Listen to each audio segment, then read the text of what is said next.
The one thing that is absolutely going to stay the same is the amount of change that we see from one year to the next. So the only way to protect yourself against becoming irrelevant is to learn how to adapt. Welcome to the DuPage Business Beat, a podcast about today's biggest business issues told from a Chicagoland perspective. Hey Chicagoland, welcome to the DuPage Business Beat. I'm Greg Bedalov, President and CEO of Choose DuPage, and your host for today's podcast. We live in a world dominated by change, a world where change is happening so fast that we don't necessarily know what the careers of tomorrow will be. To help me explore this issue, I'm joined today by three guests from the world of higher education. Dr. Christopher White, Dean of the College of Aviation, Science and Technology at Lewis University, Phil Hardy, PhD, and Director of Innovation and Strategic Partnerships at Benedictine University, and Dr. Susana Rivera-Mills, the President of Aurora University. What a fantastic group, and welcome to the podcast. Thank you so much, Greg. Happy to be here, and thank you for having us. Wonderful to be here. Great topic, by the way. Very, very, very timely. We hope so. I agree. Thanks for the invite. Great. Well, it's wonderful having you guys here, and I want to start by setting the scene. And I think you all know, because we've known each other for a while now, what I want to talk about, especially from an economic development perspective, and that is workforce readiness. Mm-hmm. And what are the unique challenges that you all face on a day-to-day basis within your respective universities as it pertains to workforce readiness? I think it's probably fair to say that you each lead in some way, shape, or form, a major institution of higher education that is established and is maybe kind of known for one thing or another. But as I said in my lead-in, what about the jobs that might not even have been thought of to this point? Dr. Rivera-Mills, we'll start with you. Sure. It is a challenge. Aurora University is a 4-year university. We're a private institution. We've been around for over 134 years. And I think today, more than ever, this idea of how do we continue to impact our economy, how do we provide the talent that is needed out there, is a challenge. I think now more than ever, it's critical that industry and higher ed are in communication so that we can truly understand what are the needs that are emerging. And I think it's particularly critical that we look specifically at what are the skills that industry is seeking. It isn't just the global idea of needing a population that's educated, but we're looking at specific skills that can be transferable given how quickly the workforce is changing, right? We have technology, we have artificial intelligence that's coming our way. And the idea is, how do we graduate students who can then take that knowledge, that learning, those skills, and quickly adapt to a world that is changing so quickly? Absolutely. So Lewis University was founded in the 1930s, and it was founded for a very specific purpose, to help the young men, it was men at that time, get a training so that they could repair aircraft. It was a burgeoning industry. It was the future. Many people thought that it was going to become a big deal, and it did. And so it's like, hey, let's create an institution that would train people who could then get gainful employment in this sector. Since then, Lewis has continually focused on helping students attain the skill set necessary so that they can gain employment. And so just like with Aurora University, it's a big part of what we try to do is to make sure we stay current and stay relevant. Today is a very challenging time. AI, everybody wants to talk about AI, but I do think that AI can be a leveler of the playing field. Maybe I'm jumping ahead of the conversation a bit, but it used to be, not that long ago, that we encouraged young people to learn how to code. You need to have some coding skills, and that's going to help you. Well, AI will do the coding for you. So what we need is to help students understand how to apply the various tools that are available and instill upon them this lifelong learning, this thirst for constantly reinventing and learning new things that will allow them to maintain relevancy. The one thing that is absolutely going to stay the same is the amount of change that we see from one year to the next. So the only way to protect yourself against becoming irrelevant is to learn how to adapt. Wow, that's an interesting perspective, because I used to say here in DuPage County, zealously representing economic development interests in DuPage County, back in the day, whatever time period that was, the conversations around the kitchen table were never about trades. They were never about carpentry or construction. They were typically about not only where you're going to college, but maybe where you're going to grad school, and maybe where you're going to get a professional degree. But now, the days of maybe not quite as focused at that undergraduate component because you knew you were going to go on and get an MBA, or you knew you were going to go on to law school or something, that's just completely, that's gone. Yes and no. I think it depends on what you're looking for. Healthcare, I would say now you used to be able to get an undergraduate degree and you could get a lot of good jobs in healthcare. Now there's a lot of master's programs, and the entry point to a good healthcare profession is at least a master's. And so the undergraduate curriculums, to your point, are becoming more generic.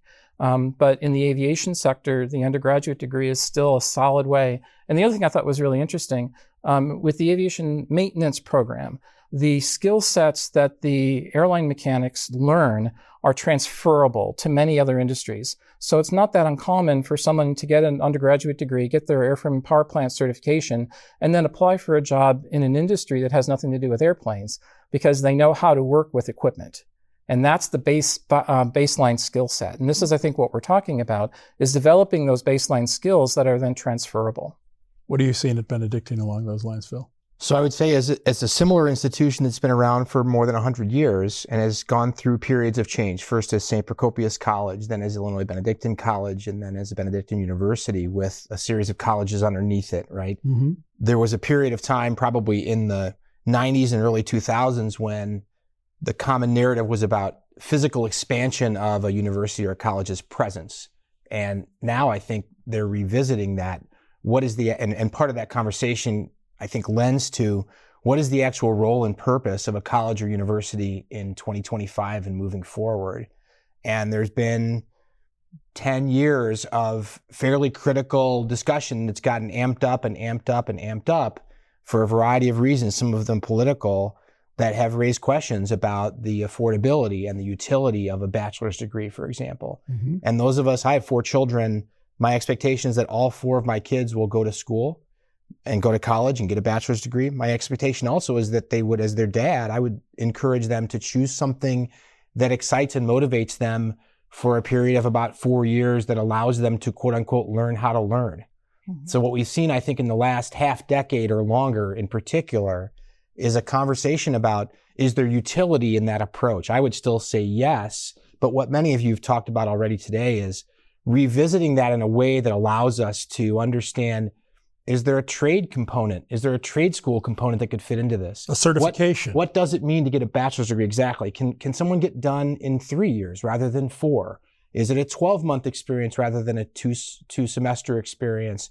And then at what point do you integrate not just an internship, but employment in a way that better integrates what, say, the business community expects versus an institution of higher education? I think those are the things that interest me, that I appreciate that you're bringing up today. And lastly, I would add, an organization like Choose DuPage plays such a potentially critical role in bridging that communication absence and that coordination absence that's been around between the business community and these campuses. I talk to a lot of elected officials during the course of my job and my work week, and sometimes on weekends, about the changing economy here in DuPage County. When we think about DuPage circa the 80s, circa the 90s, and even out into Kane County and Kendall and the ex-burbs, we think DuPage office buildings.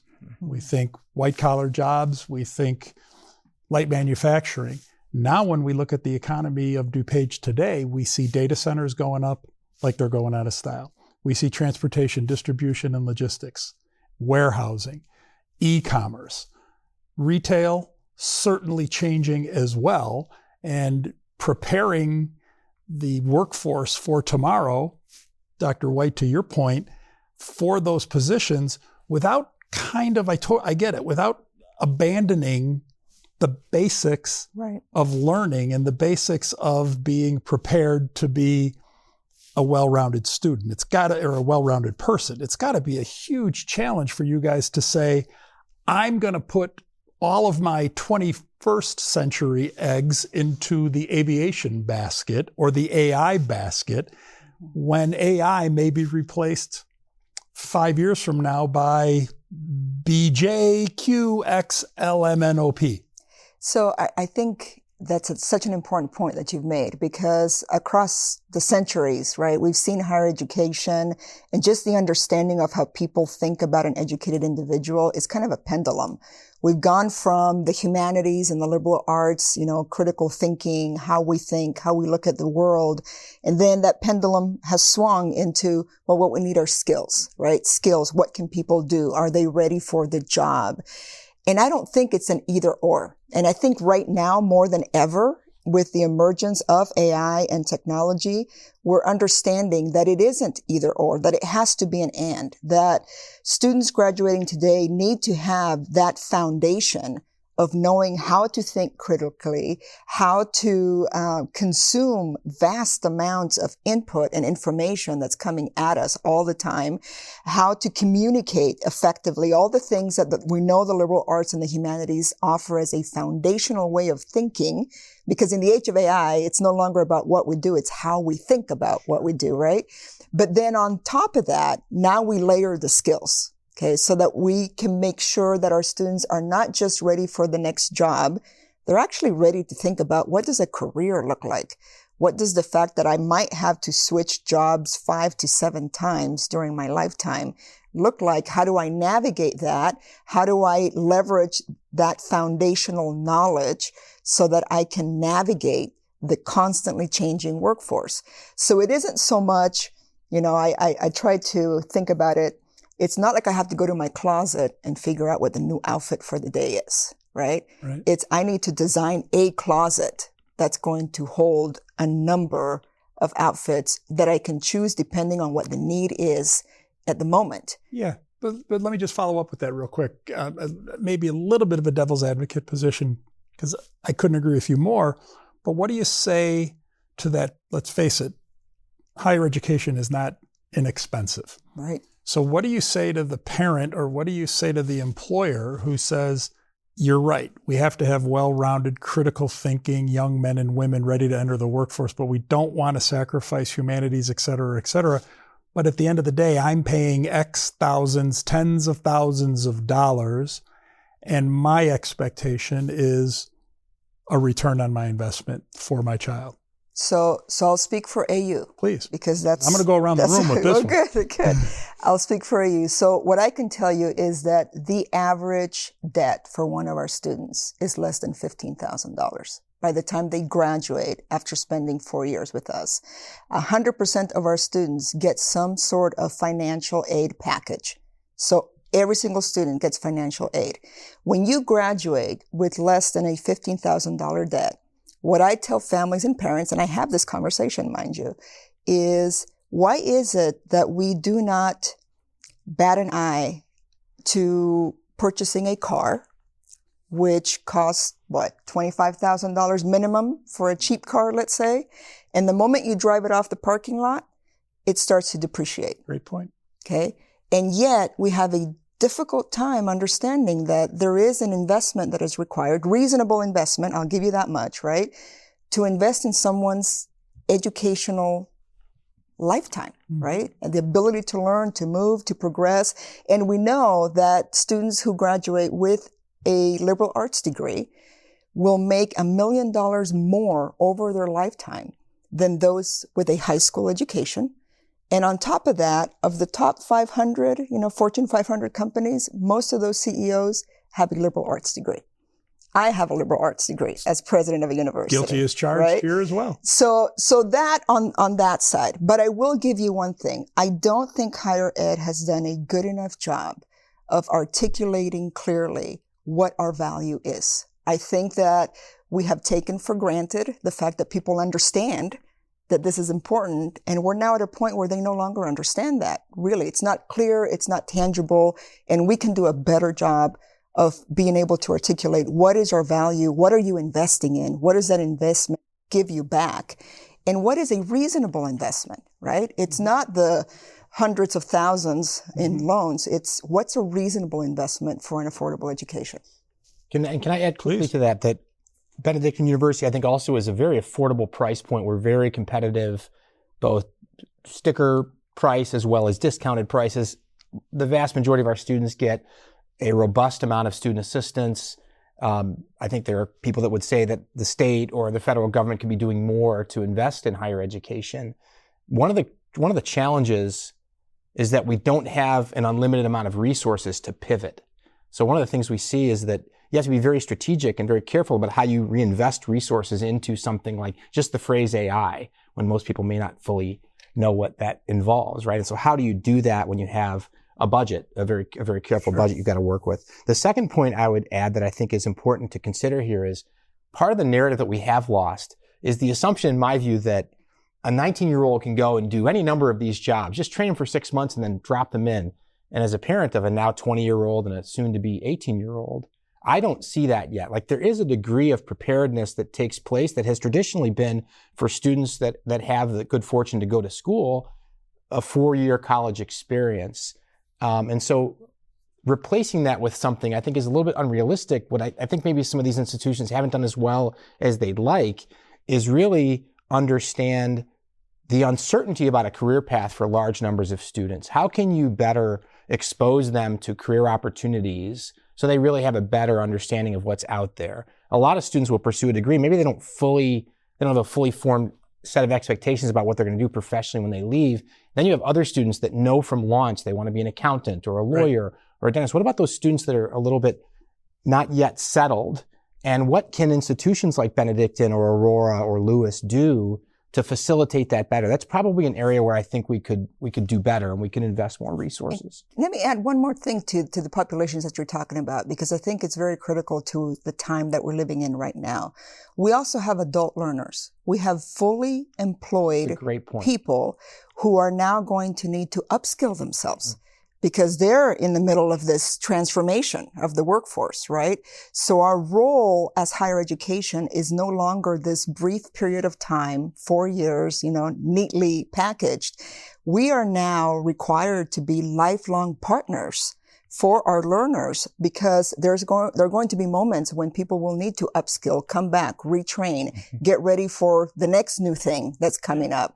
And we need to be able to be agile enough to come alongside people and say, we can be your educational partner for that. And I think that's what most people don't understand about higher ed today. They still have the notion from the 20th century that higher ed is quantized. And I'm a PhD physicist, so I'm going to use a lot of physics analogies, but the idea that you can get a bachelor's degree or you can get a master's degree or you can get a doctorate, and people think that that's what college is about, but it's not. And as we just heard, it's basically meeting individual people where they are at for the needs that they have in the moment. The other thing is I went to college right from high school. I went to grad school right after college. That is not necessarily the path today. So whereas an 18-year-old who just graduated high school may have been the norm as the freshman who's coming into a university, it is not necessarily going to be the norm in the future. So the way I often think about it, the way often I phrase every tip to other people, is that you have to think about, well, this is what value we can provide to you if you're interested in spending a semester with us.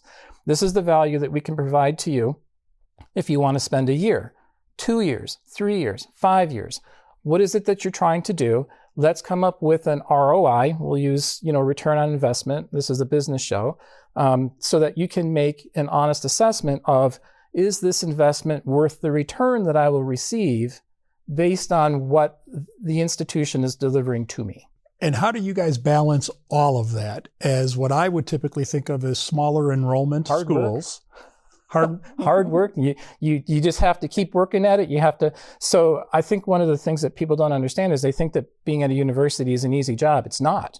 We have to, and that you get your summers off. We don't. I think as a leadership team, we are constantly looking at how do we revise, reform, stay current, update ourselves, just like any business does. And I think too, it's about doing things strategically, right? Prioritizing. You can't be all things to everybody all the time. So you have to recognize what are we at Aurora University really good at? What is our strength and how do we deliver that? And then it's about designing a curriculum that allows for stackable credentials. So, that we can actually offer some module, some sort of credential in 8 weeks. But that person, after they complete that module, they might say, you know what? I really like this. Maybe I want to take the next set of classes, and the next set of classes is going to get you a certificate. And then you really enjoy that, and you're saying, I want to keep going. And you go from that to a minor, you go from that to a major, you go from that to a degree. So it's about creating flexible curricula that allow people to come in at various entry points and go from there. And go ahead. I just would add that the trick of this, particularly for resource-challenged institutions, which is a lot of private institutions in higher ed right now, right, is you have a limited amount of resources. We are seeing these new emerging populations of students that really want to take an 8-week class or get a certificate, get credentialing in something, or just do something different. But a core of the business model is still probably going to be a traditional undergraduate population that's just smaller than it was 15 years ago. So as I said before, all of my kids are presumably going to go to college. I think most sort of suburban families have a conversation about what are you going to do. It's how do you then complement that with these new emerging opportunities, which are so innovative and so novel, but under the reality of limited resources to be able to pivot. Is there an ability for your universities to maybe pivot a little bit faster than some of the bigger state institutions or even some of the bigger private institutions because of your size, because of your heritage, your history, or is there still governance plays a role in that as well?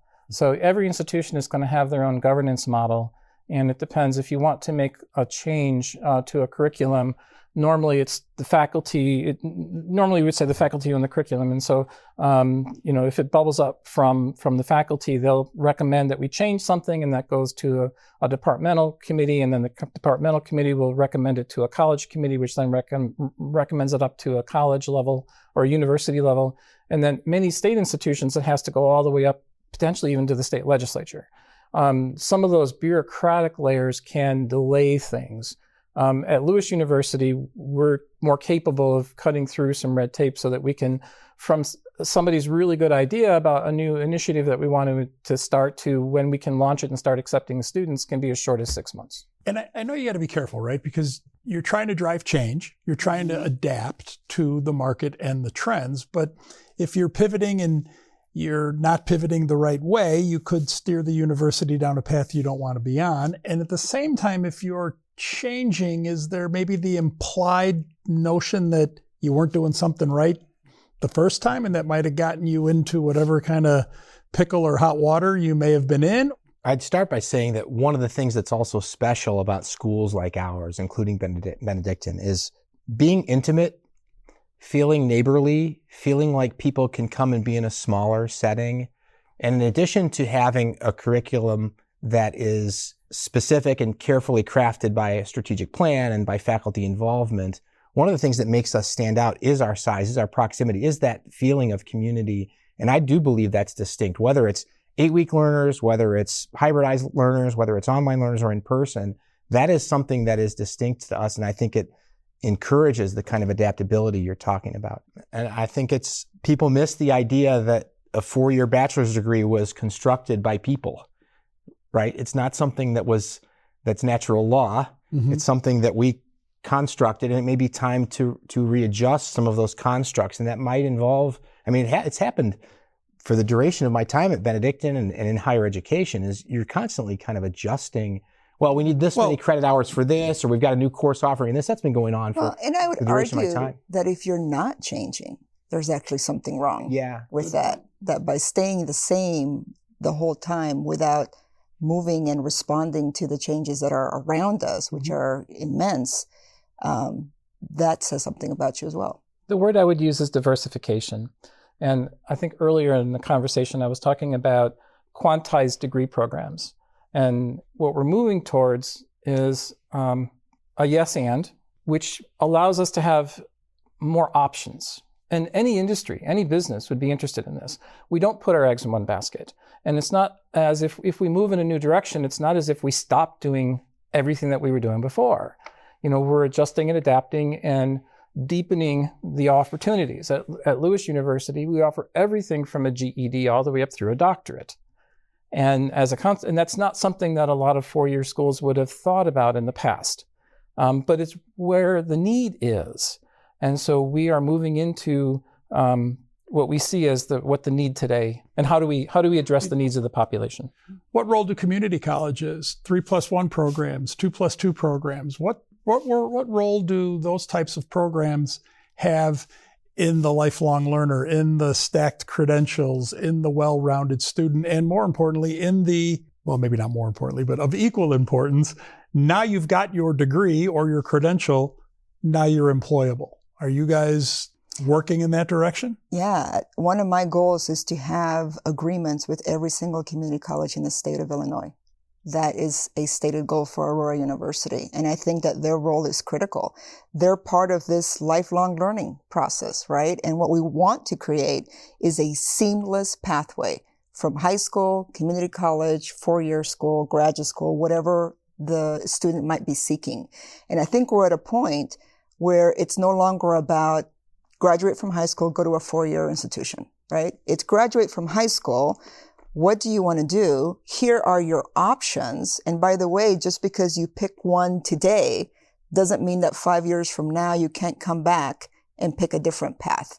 So you're right. Somebody might go from high school to a community college, get their AA degree, work for 2 years and say, I actually want a four-year degree, and they're going to zigzag back to get that degree. So it's all part of this continuum. And I think that the challenge for us in higher learning in general is how do we create a seamless pathway so that when someone finishes at a community college and then they want to come back, they can still count that credit and not lose any time, credit, or money in the process. And the pathway can be non-traditional. Absolutely. So we have programs at Lewis University where the student begins at Lewis University but ends at a community college. And the example... What? Really? Dental hygiene. So dental hygiene is traditionally a 2-year program. Okay. But if people want to have the opportunity to move up, then usually the bachelor's degree is something that employers are looking for. You have more employable options if you have a bachelor's degree. So we have students who come, they get 2 years of Lewis University education. They then matriculate into a dental hygiene program where they get their dental hygiene certificate so they can be employed as a dental hygiene. We accept the reverse transfer credits so that they can get the bachelor's degree from Lewis University as well. So they've satisfied the general education requirements of the university. They have a specific program that gives them a specific skill set that they can use to get a job. We don't offer that training. Community colleges do. So it is another innovative way that we can partner with community colleges to provide the students with an option that they select and choose because it fits their needs.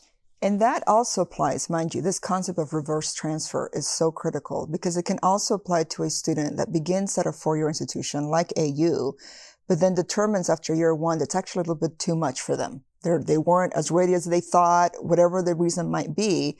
We have an agreement with Waubonsie Community College where the student can now go to them for a year without losing time or credit, and Great. We still continue to support them for when they're ready to come back to us. I just add that these partnerships are so important, not unlike the first question you asked about strengthening and being collaborative with the business community, with community organizations, with high schools, even with all K-12 partners. That's a community tall college order. Well, but community colleges are like that as well, insofar as universities like Benedictine would want to have meaningful relationships with them that then are maybe Awesome. collaboratively or together, you're investigating new opportunities, whether it's the zigzagging or the back and forth or these unique programs that might have been unheard of 2 decades ago. Today, we're looking for opportunities that involve memoranda of understanding and providing clear pathways for students as they move through the system. Let's pivot for a minute. Let's talk about the connection between business and higher education, workforce, and labor. And I'll emphasize the word labor. I think, from my perspective, there's a growing interest and participation in the trades. Again, from the stereotypical view of the DuPage County populace for a long time, it was not really looked at as a trades-rich environment. But I think that there is a lot of hard work being done by our friends in labor. And I think a lot of high school-aged kids are starting to see the value in a trade and being paid to learn and all of that kind of stuff. Is it making your guys' world more competitive for a student? And again, is there a way to have them exist at the same time? Clearly, there's a demographic challenge. And, back early in the century, families started having fewer children. Mm-hmm. And so the number of college age, students is declining and will continue to decline for the coming years. So that is always going to be a challenge. Do we have too much capacity in higher ed? That's a different podcast. But as far as this focus on the trades is concerned, no, I think that's a positive thing. And I think all of our institutions have opportunities to teach specific skills. It's another one of these yes and situations. It's not as if an institution of higher learning should only teach trades or it should only teach theoretical, disciplines. It should have opportunities for all of the above. Because you never know when that student who is learning to become an airline mechanic might say, hey, wait a minute, I want to flip over and get a degree in physics. Because it turns out I was really inspired by that class on aerodynamics. And now I want to be an aerospace engineer instead of an airline mechanic. So we are going to deliver skills that are transferable, that students can use immediately, as well as providing a foundation of philosophy, humanities, because you have to have context. If you don't have context, if you don't understand how the human nature works, how can you design a product that humans will want to purchase? So all of these things coming together, that is what universities are. Yeah, and to piggyback on what Chris is saying, I think this is another opportunity for what we were talking about earlier, right? Stackable credentials. There is no reason why we could not have embedded apprenticeships in many of our programs. And you could actually give credit for prior learning so that when students decide that they do want that other credential, that's not time wasted at all, right? They actually have a jump start into that. Mm-hmm. So we personally, at AU, we have not seen the impact. We have not seen the competition impact our enrollment. If anything, going back to what we're saying, it's another option, another pathway that people can follow. And it feeds into what you might today look at unconventional pathways of. This is just me speaking. I'm not speaking on behalf of the university right now, but I'm fascinated by our perspective on the trades. There's just something strange that's gone on for quite a while in the United States, I believe, about not showing as much respect to a carpenter or a plumber and electrician as we should. They're such vital roles. What happens to a lot of people in the trades that doesn't get discussed as much in the same way you might expect a firefighter or an EMT is they're very physically demanding jobs. So you reach your mid-40s and maybe you think about a career alternative. So it's two ideas related to this. If it were me, I'd love to see more schools offer as part of what's referred to as a general education curriculum, a carpentry class, an introduction to plumbing or an introduction to the trades. I'm not saying that that's what my institution would want to do, but for me, that fascinates me because I think that one of the ways that young people can feel more fulfilled is by physical work, is by learning how to build a small shed. The opportunities for us might, for example, right? I think there's a Naperville high school that does this sort of shed program that's really fascinating. They sell them for fundraisers, I think, at the end. But the idea of adaptability, again, if later in life you want to do something else, how can we present colleges and universities as spaces where people in the trades can feel welcome and feel respected and feel like there are accessible opportunities really for them? Go ahead, Chris. So one of the stories I like telling people is when I would teach electronics to primarily mechanical and aerospace engineers, I would tell them that I don't care whether you actually remember what a transistor is or how a transistor works. What I care is whether you know how to debug electronic circuits. That is a very specific skill set.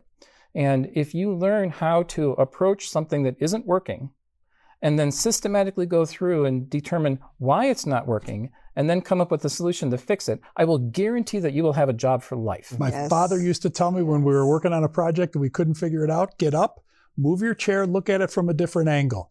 Look at it from underneath, look at it from above, work the problem and figure it out. And so when I would teach this lab course and I would tell them, you think that this class is about how transistors work? I said, it is not. Yeah. It is about how to develop your skill set at debugging things. Yeah. Now, Choose DuPage, kind of the business voice of DuPage County, and I'm part of GSEP, the Greater Chicagoland Economic Partnership. You're all proud partners of ours. What more do you guys need out of business? I'm tickled to death to be in your Pacer group. Yes. I'm tickled to death to be as involved with Lewis and Benedictine as we are. In this changing world, in this kind of bridging of this divide of business connecting with education, what is it you're looking for? So I will tell you, there are rumors out there that claim that industry, because of AI, is going to move further and further away from internships, for example. I hope that's not the case, because I think that what will matter most for students going into the workforce is that applied experience, right? That ability to have had some experience applying the knowledge. So we count on that experiential learning in the form of internships, in the form of, even shadowing employees. It is so valuable for students to be able to really imagine themselves and see themselves doing the work that they're preparing to do. So I hope that businesses will continue to support the idea of having structured internships that are truly valuable both to the business, but also to the student learning experience. Okay, so internships. So Chris, you can't take internships. You have to come up with something different. I'm going to jump on it and talk about why businesses need to be engaged with institutions of higher learning. And what I've often told business leaders when I have, like, if we're going out for dinner or something, having a conversation, one of the biggest risks that they take is when they hire people. And you genuinely often don't know. You have a CV, you maybe have some letters of recommendation that you may or may not be able to trust. You've interviewed the person, but you don't have a deep understanding of that individual. If you're working with universities and you're getting to know the students who are coming up towards graduation over an extended period of time, I'm not allowed to say internships, but that's one way to do it. There's other ways at which you can do it. You significantly reduce the risk that you're taking when you extend an offer of employment to somebody. The other thing that I'm going to throw out there is that one of the things that we need, we're in higher ed, we spend our days at a university. We need your feedback. We need you to come in, look at what we're doing, and provide us some constructive feedback. Say, hey, I understand why you did it this way. Maybe it would be better if you did this as well. We are open to those ideas and we want to hear them. We need to hear them.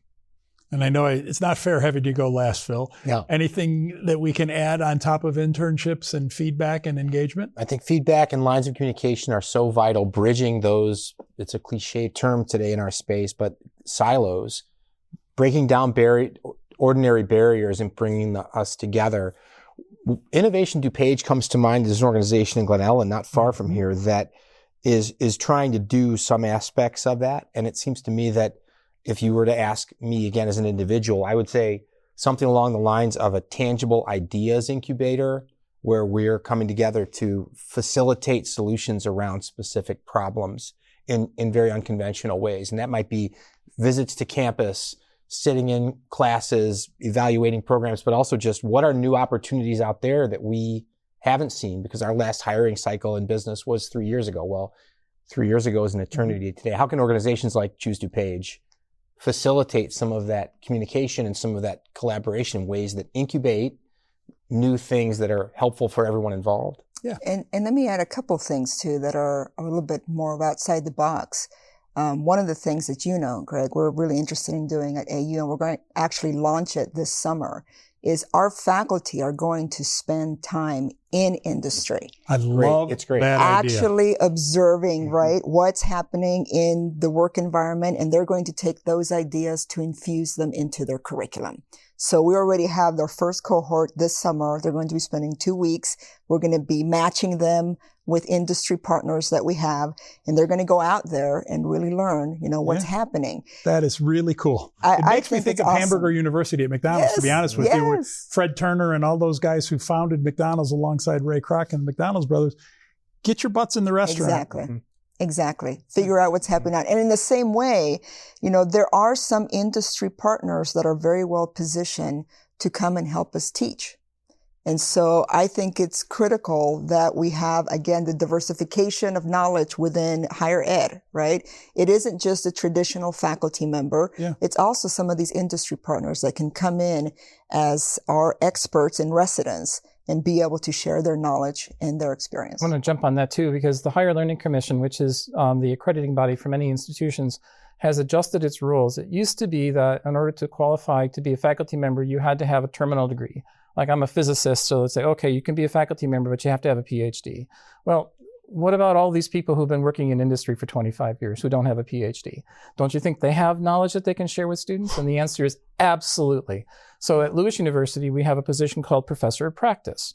And in lieu of a terminal degree, industry experience is a qualifying requirement. So in cybersecurity, in data science, computer science, aviation, we have so many people who have spent 20, 30 years working in industry and say, hey, you know what? I'm done with this. I'd love to give back to the next generation. And Lewis University is like, come work for us. Okay. Be a professor. Chris, Share I got your knowledge goosebumps. with the next generation. I have goosebumps, and here comes the shameless plug for my wife, who I hope listens to all of our podcasts, who is a 30-year physical therapist. Yes. A degree in physical therapy from Marquette University, who is at the point in her life where treating patients is maybe not the best use of her skill sets, but go get a job being a teaching physical therapy in a university. And if you don't have a doctor after your name, they're not going to hire her. That's not true anymore.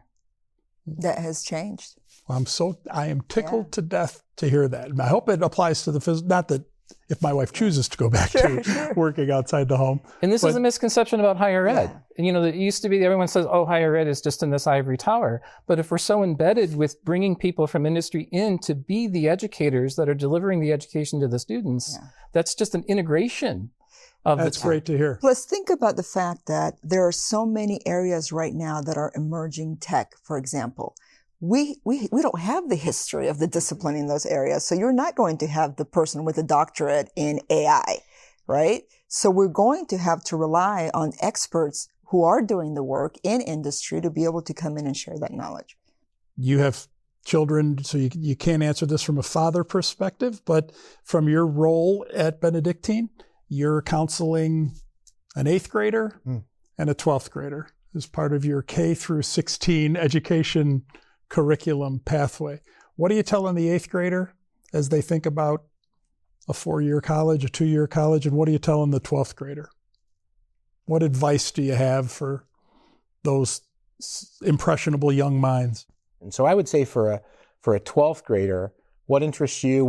In what ways has your school attempted to measure where your strengths lie?